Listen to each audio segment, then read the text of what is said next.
Hi guys, and welcome on my YouTube channel. In this video I will show you how to change the language on Samsung Galaxy S24. So here is my Galaxy S24 Ultra, and to change the language you need to go to settings and here go down and tap on general management. Here we have language. Tap to go inside, and now I have here two languages, English and Spanish.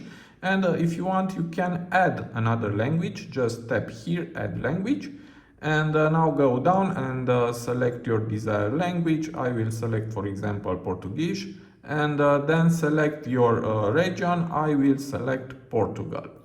Now you can set as default, or you can keep current. I will set as default the Portuguese language, and now as you can see the language is changed on my phone.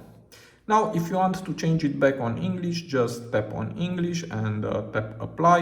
It is very easy. Or if you want Spanish, tap on Spanish and tap apply.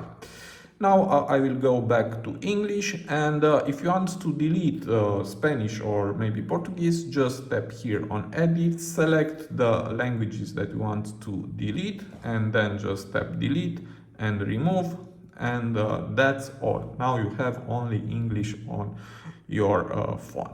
So it is very easy. I hope this tutorial to be useful for you, and see you to the next. Have a nice day.